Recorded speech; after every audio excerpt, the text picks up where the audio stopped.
શું કરો છો તમે લોકો? હે આ જુઓ ને, આ દરરોજનું આવું હોય જ ને કામકાજ. કાલની અપડેટ એડવાન્સમાં બધી તૈયારી. સવારે તારે મોડું ના થાય ટિફિન કરવા મમ્મીને, એટલા માટે આગળ તમને બી બેસાડી દીધા નહીં મમ્મીએ? જાતે જ બેસી જાય.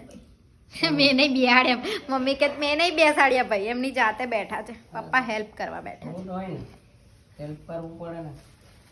ઝાઝા હાથ રળિયા હમણાં એવું કામ છે. થઈ જા જાય. જા હાથ રડિયામના, એવું કામ થઈ જાય. એનો મતલબ સહેલી રીતે કામ થઈ જાય એમ.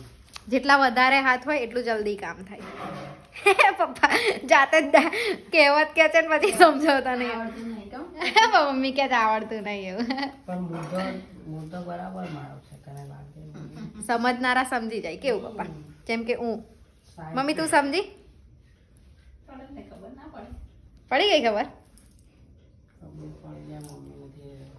પપ્પા આજે છે ને મારા મનમાં શું થાય ખબર? મને જોબ જવાનો કંટાળો આવે છે.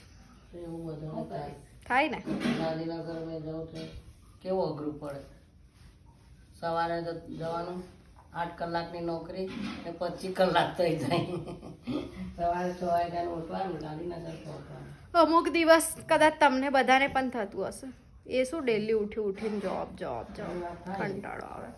શું કરે? આજે સિરિયસલી એવું થિંકિંગ થાય. આપણી લાઈફ છે એટલે જઈને આવી તો હું પણ એવું થાય, ઉઠીને બસ નોકરી. શું કરવાનું? ભાભી વાસણ ઘસે છે એ બાજુ, આ લોકો સવારની તૈયારી કરે છે. આપણી લાઈફ નિકિતા એનું વાંચે છે, એક્ઝામ ચાલે છે. આજે ફર્સ્ટ પેપર પૂરું થયું એટલે વાંચવું પડશે, કાલે બીજું છે. અને રાકેશ ગયો છે જોબ. આજે મૂડ જ નહીં.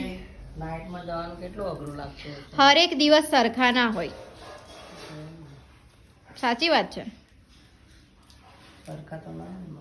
મમ્મી શું કઈ બોલવા ઈચ્છે છે, કઈક તો બન બોલતી નહીં. હે જો છે ને મમ્મી કઈક તો બોલવા માંગતી હતી. આમ જોયું મારા પાછું 2 વાર, પણ ખબર નહીં ભૂલી ગઈ એવું લાગે.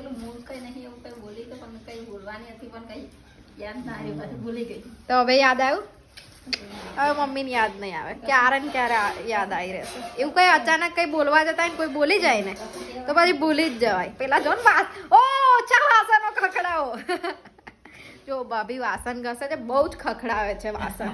ઓછા વાસણ ખખડાવો ને. મેં વિડીયો બનાવું છું. વાસણો ખખડાવો. એમની બી ફિરકી લઈ આવી. એવો વિડીયો ના નાખશો મારો.